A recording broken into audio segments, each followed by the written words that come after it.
All right, what's going on? So, looks like we are good on all platforms now, but we are going to be going into today talking about success metrics in training. So, this is something that has been on my mind for a while, something I've wanted to talk about on here for a while, something I wanted to bring to you guys for a while. And the reason is because, guys, we just get so caught up in them. And it's not a bad thing to, measure how fast you can sprint or measure whatever the tests are that you're doing. There's force plates now, there's all kinds of different machines and whatever that you can use to test different things about how you're doing in training. And again, none of it's bad per se, but what you've got to ask yourself is why you're actually doing it. So we're going to get into that on the show today. Before we do, though, as a reminder, the goal of the show is to help athletes reach new levels in their athletic careers. So if you are an athlete listening to this, make sure that you go check out the show as a whole, the Elite Development Podcast. Wherever you can find podcasts, you can find me. So we've got about 270 plus episodes out at the time of this recording. So make sure you go check those out, theelitedevelopmentpodcast.ca or any major podcast platforms. Now we're going to get into it talking about success metrics in sports. And we're going to go in 3, 2, 1. Welcome, everybody, to another episode of the Elite Development Podcast, the number one show for athletes looking to gain an edge on their opponents and build their dream careers in sport. I'm your host, Kenny Dusseault, and today we are talking about success metrics in training, both in and out of the gym. Now, the reason I wanted to bring this one to you guys, and I've wanted to for a little while now, is athletes get so stuck on these measurements. I broke my 10-meter sprint time, or I benched 225 for however many reps, or, I put on 10 pounds of muscle. And it's all great, but you've got to ask yourself, why are you actually measuring these things? What is the actual goal of these measurements? Why are they important? What are they helping with? And do you actually need them? And I want to preface this episode by saying I'm not against measuring anything.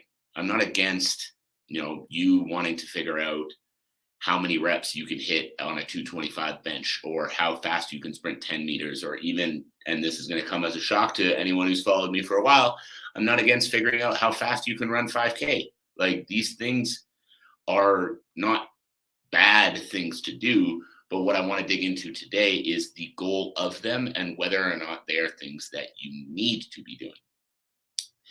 So the first thing I want to get into is all of these fancy machines that you see coming out. We have force plates, you have ways to measure all kinds of different strength tests and power tests and muscle balance tests and all of these things. And athletes get very, very obsessed with that. I see people, using force plates on every single lift that they do to make sure that they're outputting more force now than they did the last time.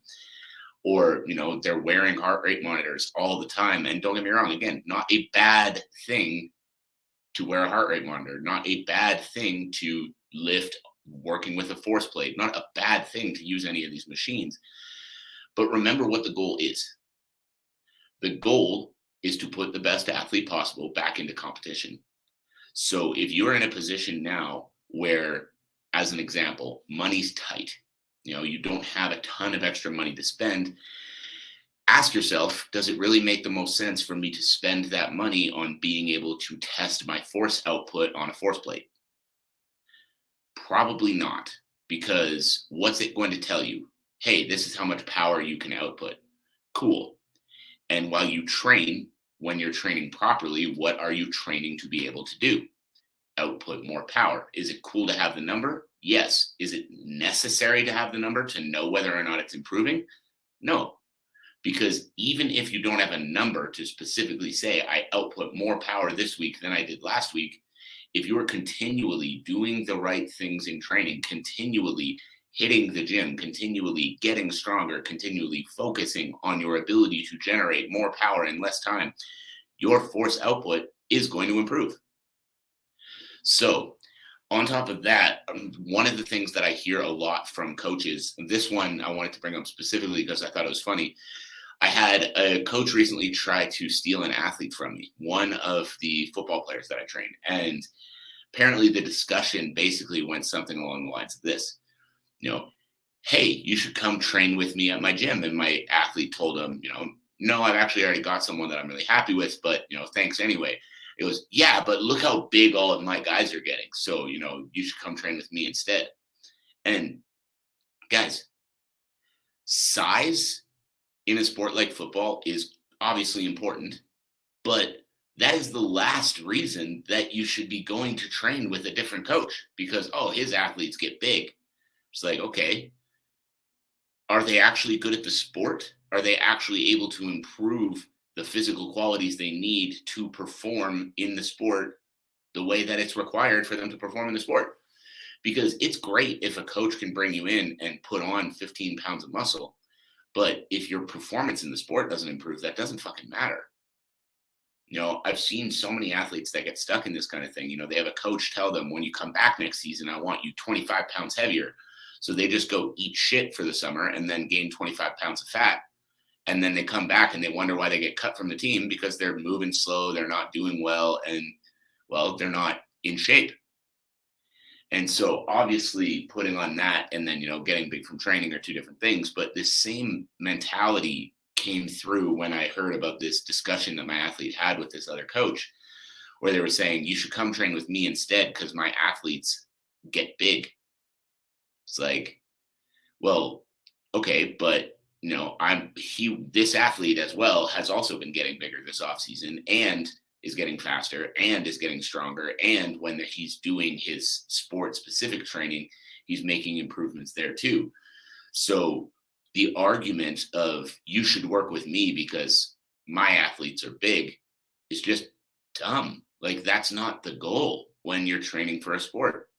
That's part of what's going to help you succeed, but that's not everything. So why is that the argument you're using? First of all, if you're a coach out there and you try to steal athletes from other coaches, fuck you. Like, there's enough of them out there. There's enough people out here for us to all have a living, all have a business, all do well. And if an athlete tells you, I have another coach that I'm already happy with, back the fuck off. Like, come on. That should be common sense. So I just wanted to make sure I stated that. But on top of that, if you're going to try to steal them, use a good reason. Don't use because my athletes are big. Like, come on. Now, getting into a little bit more about that, when it comes to success metrics in the gym, this is something that a lot of athletes, like I said, get very stuck on. And a lot of my athletes have in the past as well. Oh, I want to make sure that I throw an extra 20 pounds on my squat this week. Or, I want to, it's like, oh, this program's going really well because like I'm lifting really heavy, or because, I got a faster RPM for my aerobic session on the bike, whatever it is. They get stuck on these metrics. And what you need to understand, guys, and this episode is going to be pretty short, but what you need to understand, guys, is you need to understand the metrics that matter. And the metrics that matter are performance in the sport. Because if you come in on a Friday afternoon to train and you had a bad sleep on Thursday, you're probably not hitting that squat personal best on that Friday. And it's not because you haven't gotten stronger, but it's because you had a bad sleep the night before, or you trained really hard the day before and you're coming in tired. Like, there's many, many reasons why the metrics in the gym will not improve every single week. But overall, what we're looking for is that when you step into overall, what we're looking for is that when you step into competition, you are better than you were the last time you stepped into competition. And then the next time you step into competition, we are focusing on trying to make the most possible improvements that we can before you step in there again. So if you're focusing in on, I need to hit that personal best today, or I need to, lift heavier than last time, or I need to sprint faster than last time, or I need to hit a certain number on my conditioning session, whatever it is, your focus is in the wrong area.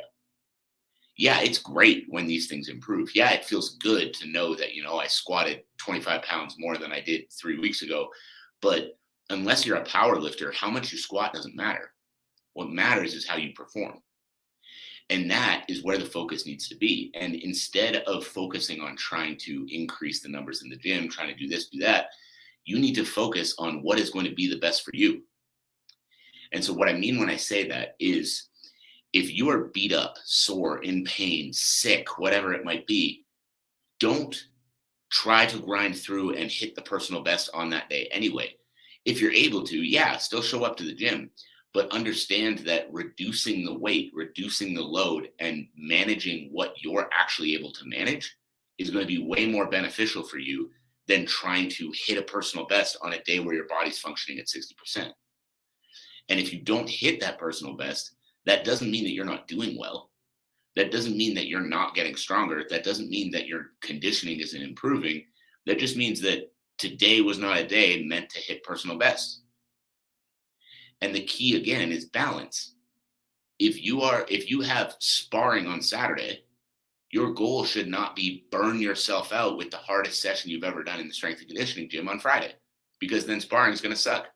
So you're coming out of the strength and conditioning gym going, oh, fuck yeah, I hit this great number. But then you're going to sparring the next day and you feel like shit. So what was more important, that squat personal best or what you could have gotten out of that sparring session? You get what I'm saying?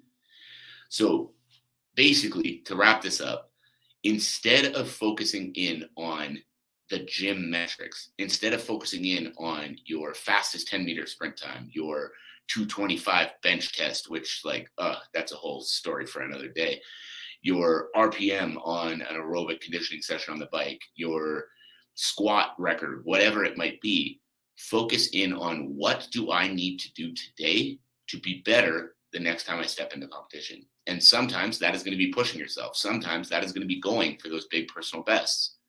But sometimes that is going to be taking it back and being smart enough to understand my body needs to recover right now. And if your body needs to recover right now, actually being smart enough and having the self-awareness to give yourself that recovery instead of just trying to grind through it because you feel like that's what you're supposed to do. One prime example of this, guys, is one of my athletes, Mac Larson. He just won his 4th pro MMA fight last Saturday, and it was 8 days out. It would have been the Friday. He came in to train, and he told me, he was like, man, I'm feeling the weight cut a little bit. My body's feeling a little beat up. I had a good hard training session today, so I'm just like, I'm really sore. I'm not feeling great. And instead of, like, originally he was saying, I'm going to take the day off. And then I told him, look, instead of taking the day off, come in, let's get the reps in, but just don't worry about the weight. And that whole session, he literally didn't lift anything heavier than 50 pounds. And this guy's a pro 170-pound MMA fighter and a fucking animal at that weight, dominating people. Even within a year or two, I'm confident he's going to be in the UFC, but that is, again, a story for another day. But the point is, 8 days out from his fight, when we could still be pushing hard, we took it all the way down to him barely lifting anything because that's what his body needed. So instead of taking it off completely, we dialed it back. We gave him what he needed, but we still got the reps in. So he's still doing the work, but he's not pushing for those personal bests because, again, when he's beat up, sore, and tired, instead of trying to make him grind through that as hard as we can, what we focused on is making him feel good, working through some of that stiffness in the shoulders, making sure that we're opening up that lower back that was giving him some trouble. And then 8 days later, he went into the ring and finished a tough game opponent in about 3.5 minutes. Because, again, instead of pushing through it, we focused on giving him what he needed. So main point, main takeaway from today, guys, the goal of training is to put the best possible athlete back into competition. Is it cool to have your numbers on all the fancy machines, force plates, etc.? Sure. Is it necessary? No. What it comes down to is how you train. What it comes down to is when you're doing your squats, whatever else it is you're doing, focus on trying to generate more force. Then when it comes to coaching, if your coach is focused on look how big my athletes are versus look how well my athletes perform, that's the wrong fucking coach for you. The focus of a strength and conditioning coach when they are good at what they do is how do I put the best possible athlete back into competition every single time? And that is it. Improving their ability to meet the energy demands of their sport, and that is it. Now, making sure that your focus is on those actual performance metrics and not on what you can do in the gym is the key, I promise you, to succeeding in your sport. But That is it. That is all for me. If you have any questions about what you heard today, make sure to drop me a message on all my social media platforms, wherever you can find me. All the notes on how to do that will be in the show notes below. And my ask, as always, guys, as we wrap up the show, is share this with a friend, share this with a teammate, share this with somebody who is going to need to hear this message. That is it for me. I appreciate you all, especially those who tuned in live here, and especially if you made it this far. Thank you. That's it, and we'll talk again soon.